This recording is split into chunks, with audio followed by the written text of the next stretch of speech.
안녕하세요. 헤어름 선교방송 24 사순절 하나님의 말씀 묵상 시간입니다. 오늘 본문은 마태복음 10장 34절로 39절 속에서 자기 십자가의 의미 두 번째 시간을 갖도록 하겠습니다. 오늘 본문 말씀을 제가 한번 읽어보면요. 내가 세상을 화평을 주로 온 줄로 생각지 말라. 화평이 아니요 검을 주로 왔노라. 내가 온 것은 사람이 그 아비와 딸이 어미와 며느리가 시어머니와 불화하게 하려 함이니 사람의 원수가 자기 집안 식구리라. 아비나 어미를 나보다 더 사랑하는 자는 내게 합당치 아니하고 아들이나 딸을 나보다 더 사랑하는 자도 내게 합당치 아니하고 또 자기 십자가를 지고 나를 쫓지 않는 자도 내게 합당치 아니하니라. 자기 목숨을 얻는 자는 잃을 것이요 나를 위하여 자기 목숨을 잃는 자는 얻으리라 라고 하는 내용의 말씀입니다. 자기 십자가의 의미 두 번째 시간인데요. 오늘 본문 마태복음 10장 정장에 걸쳐서 예수님께서 사랑하는 제자 12를 불러놓고 제자를 임명하고 그에게 훈수하는 얘기가 마태복음 10장에 나와 있습니다. 다시 말씀드리면 제자 되는 길 또한 그 제자에 대하여 조건, 비상한 각오, 결단 이런 것들을 말씀해 주고 있습니다.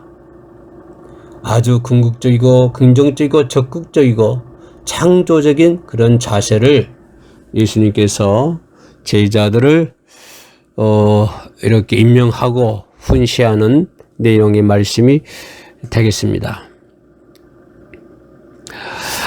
어느 한 교육학 학자가 자기 아이들을 놓고 시험을 해 봤다고 합니다.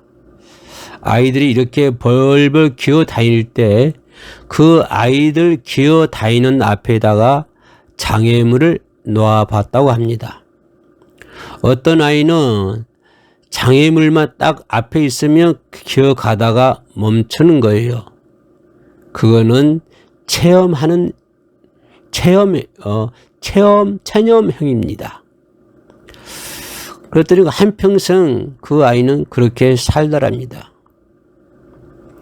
또 기어다니는 아이 앞에 장애물을 놨더니 어떤 아이는 비껴 가더란 말입니다. 이것은 현실을 도피하는 행위죠. 또 어떤 아이는 장애물을 놓으니까 딱 치워놓고 직행하는 것이에요. 그러면 이 아이는 가고 싶은 대로 가요. 이것이 진취형이요. 그거 하나만 쓸만한 아이가 되더라 이 말입니다.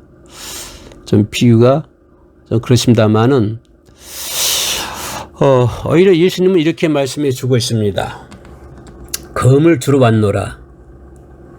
전쟁 상황을 말씀하시고요. 그죠? 검을 줬다고 하는 것은 검이라고 하는 것은 전쟁 아닙니까?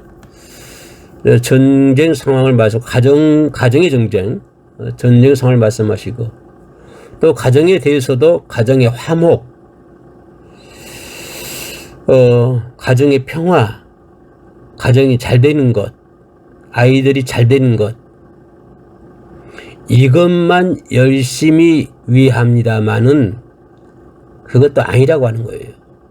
우리 삶이 그렇지 않습니까? 가정의 평화가 되고 가정의 평화가 이루어지고 아이들이 잘 되고 이것만 열심히 위하면 된다 라고 생각하지만 그것도 아니라고 하는 것입니다. 오늘 본문에 보면 가정 화평 이런 걸 잊어버리라고 하는 거예요.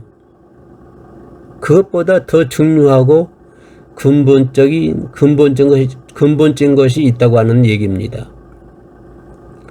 그것뿐인가요? 더 나아가서 뭐라고 그래요? 자기 목숨까지도 미워해야 된다 라고 예수님께서 말씀해 주고 있지 않습니까? 그러니까 제자가 되려면 자기 목숨까지도 뭐 가정의 행복, 가정의 화평 이런 거 다 잊어버리고 그 외에 그보다 더 중요한 근본적인 것이 있기 때문에 그것을 위해서는 자기 목숨까지도 미워해야 된다. 이런 말씀이 되겠죠. 다시 말씀드리면 현세적인 출세 또는 세속적인 거 이런 욕망 다 잊어버려라. 이런 것이 포기가 있고서야 주님의 제자가 될 수 있다. 이런 말씀입니다. 이런 걸 포기하지 못하면 세속적인 것, 현세적인 출세, 욕망 이런 것을 포기하지 않으면 예수님의 제자가 될 수 없다고 하는 말입니다. 결국은 사랑의 문제입니다. 자, 사랑을 놓고 한번 봅시다. 이거 양자택일이에요. 주님을 사랑하려면 버릴 것이 많아요. 그죠? 아가페적인 절대적인 사랑, 그건 단독적이고 독단적이에요. 그러므로 그 아가페적인 참 사랑을 위해서 끊어버려야 할 것 너무나 많습니다. 자기 사랑 끊어내야 되죠. 자기 명예, 자기 지혜, 자기 판단, 인간적인 지식, 욕망, 그죠? 이런 거 다 버려야 되잖아요. 양자택일이에요. 주님을 사랑하려면 이걸 버려야 돼요. 그런데 우리는 주님을 사랑한다면서 주님도 사랑하고 이런 것도 버리지 못하고 이것은 양자택일이 이루어지지 않는 거예요. 그래서 주님의 제자가 되려고 하려면 세속적인 것, 욕망, 현세적인 출세 이런 것을 다 버려야 됩니다. 미련 없이 버려야 돼요. 그리고 나서야 예수님의 제자가 될 수 있다. 이런 말씀을 요한복음 10장 특별한 본문에서 잘 기록을 해주고 있습니다. 그래서 오늘 예수님의 말씀은 자기 십자가를 지라고 말씀해 주고 있습니다. 그 자기 십자는 뭐예요? 내가 할당받은 십자가거든요. 이것은 나만 지는 것이 아니라 모든 사람들이 다 크리스찬이라면 전부 다 지는 것입니다.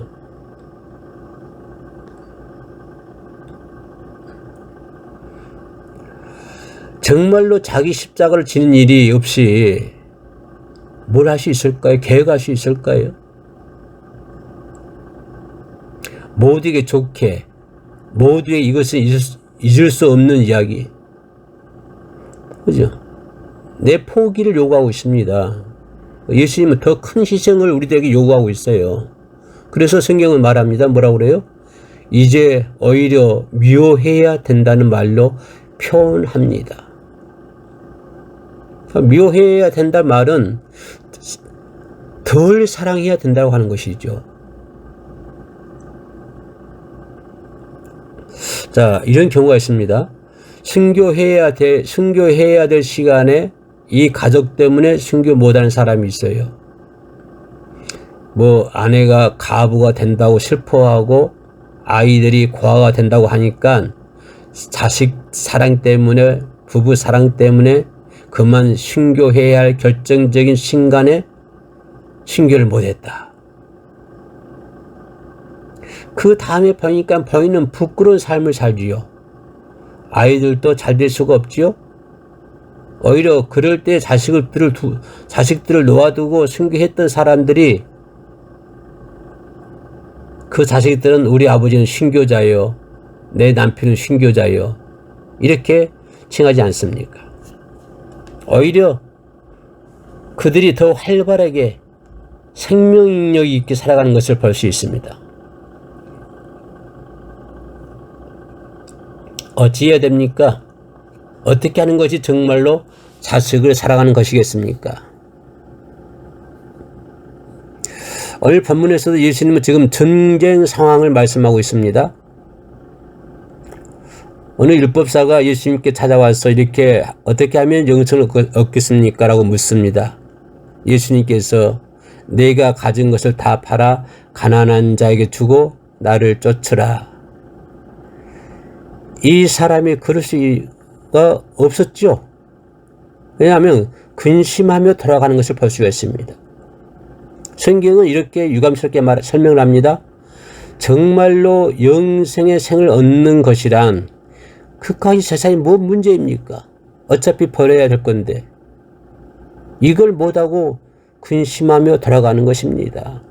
양자택일을 못하는 거예요. 물질은 어차피 버려야 되는 거잖아요. 영생을 얻고 영생을 얻는데 그 물질이 뭐 그거 대단합니까? 버려야 될 건데 버려야지요.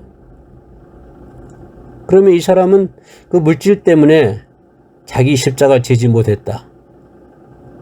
그거거든요. 이것이 전쟁 상황이라고 하는 것입니다. 그래서 그 전쟁은 지금도 많은 사람들이 하고 있어요.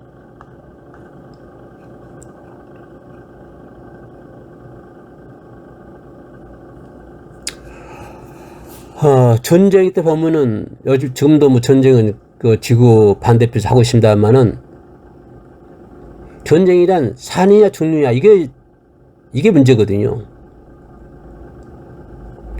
전쟁 속에서 잘 산다 못 산다 뭐 마음으로 생각이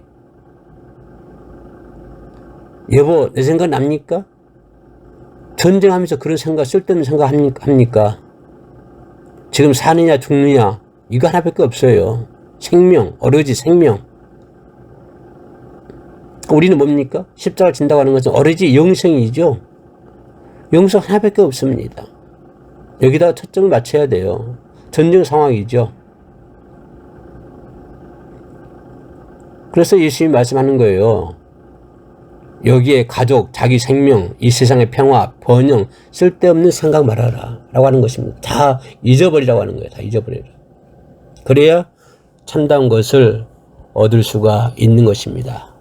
이것이 순교 상황이죠. 아내 사랑, 아이들에 대한 사랑 이거 다 효도해야 될 부모가 계시는데 순교 상황에서는 이런 것들 다 원수예요. 이런 것 때문에 순교를 못 하잖아요. 원수, 어느 성경에 가족이 원수라고 그랬어요.